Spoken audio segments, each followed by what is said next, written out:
मेरा नाम अर्जुन है, अर्जुन गायतोंडे।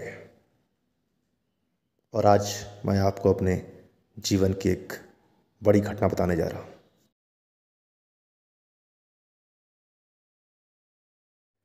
दरअसल ये कहानी की शुरुआत नहीं, अंत है। शुरुआत कुछ समय पहले हुई थी।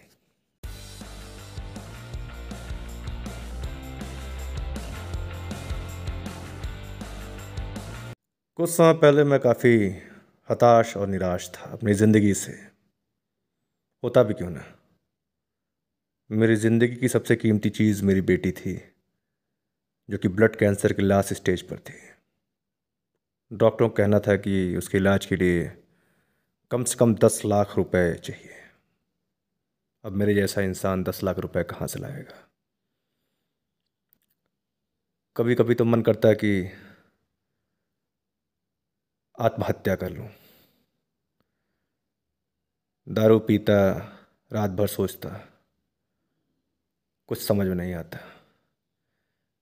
कई बार गन लगाया मैंने, लेकिन फिर अपनी बेटी के बारे में सोचकर रुक गया। आखिर मेरे अलावा उसका था ही कौन? माँ 6 साल पहले मर चुकी थी। आत्महत्या का विचार कई बार आया, लेकिन बेटी की वजह से रुक गया। ट्रिगर दबने ही वाला था, लेकिन उससे पहले ही बेटी का ख्याल आ जाता। कुछ समझ नहीं आ रहा था कि इस समस्या से कैसे निपटूं। इसीलिए रेस्टोरेंट और बार में देर रात तक बैठ के दारू और सिगरेट पीता। फिर भी समझ नहीं आता। तभी मेरी जिंदगी में ये शख्स आया, दिस इविल। इसका नाम था इरफान सोलंकी, और इसने मुझे एक रास्ता दिखाया। इसने मुझसे कहा कि ये मुझे काफ़ी पहले से जानता है, स्कूल के समय से, जब मैं राइफल शूटिंग में चैंपियन हुआ करता था, गोल्ड मेडलिस्ट।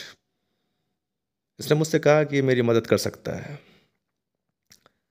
ये मुझे 10 लाख रुपए दे सकता है मेरी बेटी के इलाज के लिए, लेकिन बदले में मुझे क्या करना होगा?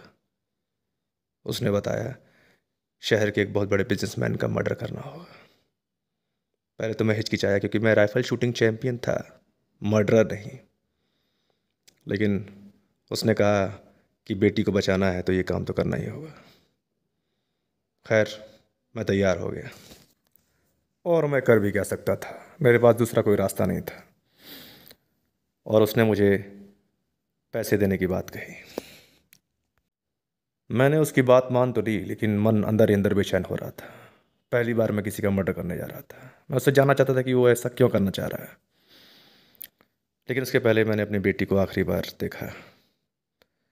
उसे देखकर लगा कि मैं इसे बचाने के लिए कुछ भी कर सकता हूँ, कुछ भी। बस मैंने निश्चय कर लिया कि ये काम मैं ज़रूर करूँगा। अगले दिन मैंने उससे मुलाकात की, जानने के लिए कि मुझे उसे कैसे और किस तरीके से मारना होगा। उसने मुझे बताया कि उस बिजनेसमैन का एक सिक्योरिटी इंचार्ज है। दरअसल उस बिजनेसमैन की सिक्योरिटी काफ़ी ज़बरदस्त थी, उसमें सेध मारना नामुमकिन था। इसलिए मुझे पहले उसके सिक्योरिटी इंचार्ज को पटाना होगा। उसने बताया कि उसका सिक्योरिटी इंचार्ज रोज रात को 12 बजे शहर के पुराने एरिया में एक पुराने बार में दारू पीने आता है। उस वक्त वो अकेला होता है, और मुझे वहाँ जाकर उससे दोस्ती बढ़ानी होगी, और उसे ये शक भी ना हो कि मैं उससे दोस्ती बढ़ाने आया हूँ। मतलब बातचीत इस तरीके से शुरू होना चाहिए कि उसे बिल्कुल भी शक ना हो कि मैं उससे वहाँ दोस्ती बढ़ाने या किसी मकसद से गया हूँ। हमारे बीच डील डन हो गई। उसने मुझे उसकी फ़ोटोग्राफ्स दी, ताकि मैं ये जान लूँ कि वो कैसा दिखता है और कैसा लगता है। ये है ताबिश, सिक्योरिटी इंचार्ज। मैं पुराने बार में पहुंचा तो ये ऑलरेडी वहाँ पे बैठ के दारू पी रहा था। फिर इसने मुझे देखा, मैंने इसे देखा, लेकिन मैंने इसे महसूस नहीं होने दिया कि मैं किसी पर्पस से आया हूँ। मैंने कोई सीट देखी जो बहुत दूर हो, और मैं उसी सीट पर जाकर बैठ गया, और मैंने एक पैग ऑर्डर किया और ड्रिंक करना शुरू किया।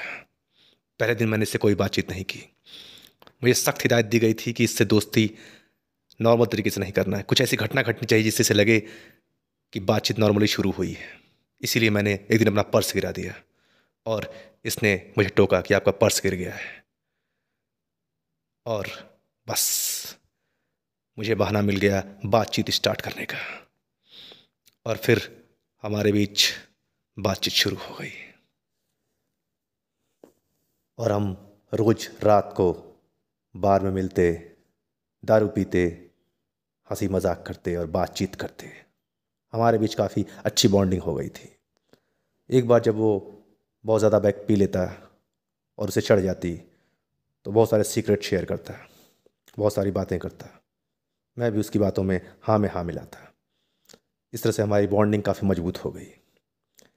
एक दिन उसने मुझसे कहा कि वह मुझे अपने बॉस से मिलवाना चाहता है। मैंने कहा क्यों? उसने कहा बस उसे लगता है कि मैं उसके कुछ काम आ सकता हूँ। पहले तो मैंने उसे मना कर दिया ताकि उसे ऐसा ना लगे कि मैं इसी ताक में बैठा हुआ हूँ, लेकिन फिर बाद में मैंने हाँ कर दिया। फिर मैंने ये बात इरफान को बताई। इरफान ने मुझसे कहा कि बिल्कुल सही मौका है घर में घुसने का।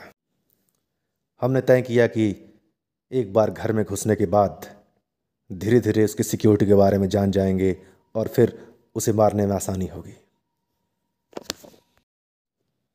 मैं अगले दिन उसके घर पहुंचा, एक आलीशान रिजॉर्ट। अंदर पहुंचने के बाद मैंने वहाँ का डेकोरेशन देखा, माइंड ब्लोइंग। तभी ताबिश आ गया। हमने शेक हैंड किया और उसने कहा कि चलो आज मैं तुम्हें अपने बॉस से मिलवाता हूँ। मैंने कहा ठीक है। और पहली बार मैंने उसके बॉस को देखा, विकास संबरवाल, शहर के सबसे बड़े बिजनेसमैन में से एक, बल्कि टॉप लेवल का बिजनेसमैन। इस समय मार्केट में उसके कंपटीशन में कोई नहीं है। ताबिश ने काफ़ी देर तक उससे गुफ्तगू की, कुछ बातें उसके कान में कही। उसके बाद वो मुझसे मिलने आया। हमने शेक हैंड किया और उसने गर्मजोशी से मुझसे हाथ मिलाया। उसने कहा कि ताबिश ने उससे मेरे बारे में काफ़ी कुछ बताया है। मैंने हंसते हुए कहा कि मेरे बारे में ऐसा कुछ है नहीं जो वो बताए हैं। उसने कहा कि उसे मालूम है कि मैं राइफ़ल शूटिंग चैम्पियनशिप में गोल्ड मेडलिस्ट हूँ। मैंने कहा कि वो और कॉलेज के दिनों की बात थी। फिर उसने मुझसे कुछ ऐसी बात कही कि मैं सरप्राइज़ हो गया। उसने मुझसे कहा कि वो चाहता है कि मैं उसका सिक्योरिटी गार्ड बनूं, पर्सनल सिक्योरिटी गार्ड। ये एक बहुत बड़ी बात थी। पहले तो मैं हैरान हो गया। मैंने कहा कि ये मेरे बस की बात नहीं है। लेकिन फिर ताबिश ने मुझसे कहा कि नहीं, तुम्हें एक्सेप्ट करना चाहिए, बॉस हर किसी को ये ऑफ़र नहीं देते हैं। मैंने कहा कि मेरे लिए बड़ा मुश्किल है, लेकिन दोनों ने प्रेशर डाला, ताबिश ने भी और विकास संबरवाल ने भी। अंदर अंदर तो मैं यही चाहता था, क्योंकि मुझे मालूम था कि एक बार मैं इसका पर्सनल सिक्योरिटी गार्ड बन गया, जिसे मारने में मुझे बहुत आसानी होगी। इसीलिए मैंने कुछ ना ना करते हुए आखिर में हाँ कर दिया। फिर एक रात मैं विकास के साथ ड्रिंक कर रहा था और उसने मुझे काफ़ी पर्सनल बातें बताई। वो काफ़ी मूड में था। उसने मुझसे कहा कि वो अपने किसी भी सिक्योरिटी गार्ड पर भरोसा नहीं करता, क्योंकि उसके विरोधियों ने सबको खरीद लिया है, कोई भी उसे मार सकता है। मैं सुनकर हैरान था। उसने कहा कि वो मुझसे ट्रस्ट चाहता है, विश्वास चाहता है, वफादारी चाहता है, और उसके बदले वो मुझे सब कुछ देगा। उसने मुझसे कहा कि उसे मालूम है कि मेरी बच्ची को ब्लड कैंसर है। उसने मुझसे कहा कि वो मुझे 10 लाख रुपए देगा ताकि मैं उसका इलाज करा सकूं। मुझे उसका यह ऑफ़र अच्छा लगा, क्योंकि मैं इससे एक मर्डर बनने से बच जा रहा था और अपनी बेटी का इलाज भी करा ले रहा था। इसीलिए मैंने उसके साथ जाने का फ़ैसला किया। अगले ही दिन मैंने अपनी बेटी को एडमिट कराया और उसके ऑपरेशन के समय पूरी तरह से बेचैन था। मैं हॉस्पिटल के कॉरिडोर में घूम रहा था, यहाँ से वहाँ, वहाँ से यहाँ। मुझे समझ नहीं आ रहा था कि क्या होगा। बस मैं भगवान से यही दुआ कर रहा था कि मेरी बेटी का ऑपरेशन सफल हो जाए। और ऑपरेशन सफल हो गया। मेरी बेटी वापस ठीक हो गई। मुझे बहुत ही खुशी हुई। इतना ज़्यादा खुश मैं अपनी लाइफ में कभी नहीं था। अब मैं निश्चिंत था, सिक्योर था। मैंने तय कर लिया कि मैं उस गलत रास्ते पर कभी नहीं जाऊंगा। मैं जैसे ही हॉस्पिटल से बाहर निकला, मुझे उस इरफान के फ़ोन आने शुरू हो गए, लेकिन मैंने उसका फ़ोन काट दिया। मुझे मालूम था कि मुझे इसका परिणाम भुगतना होगा। अगले दिन बॉस ने हमारी मीटिंग बुलाई, जिसमें मैं, ताबिश और बॉस खुद थे।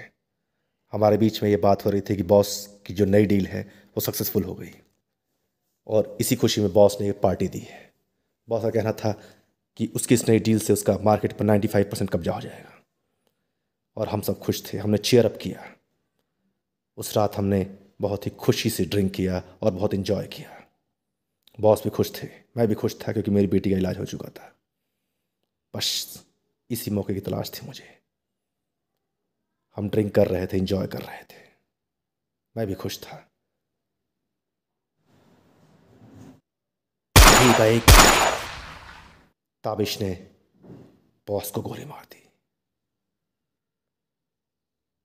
इसे देखकर मैं अवाक हो गया। उसके बाद मैं ताबिश को देख रहा था, मुझे विश्वास नहीं हो रहा था। फिर ताबिश ने मुझसे कहा कि जिन लोगों ने मुझे सुपारी दी थी उसके बॉस को मारने के लिए, उन्हीं लोगों ने उसे 5 करोड़ रुपए दिए हैं उसके बॉस को मारने के लिए। मुझे 10 लाख और उसे 5 करोड़। वो बोल रहा था कि इतनी बड़ी रकम के लिए तो मैं कुछ भी कर सकता हूँ, किसी को भी मार सकता हूँ। मैं अवाक था। फिर उसने मुझसे कहा कि मुझे मारने से पहले वो चाहता है कि मैं किसी से फ़ोन पर बात करूं। इरफान उधर से मुझसे बात कर रहा था। इरफान ने कहा इट्स नॉट पर्सनल, ये बिजनेस डील है। उसे मालूम था कि मैंने अपनी बेटी का इलाज करा लिया है और अब मैं विकास के साथ मिल गया हूँ, इसीलिए उसने ताबिश को ही सेट कर दिया। मुझे ये सुनकर बहुत ही आश्चर्य हुआ कि किसी का भरोसा नहीं किया जा सकता। फिर ताबिश ने मुझसे कहा कि अब उसे मुझे ख़त्म करना पड़ेगा। इससे पहले मैंने उसे ख़त्म कर दिया। Game is and. लेकिन जब तक इरफान रहेगा हमारे ऊपर खतरा मंडराता रहेगा।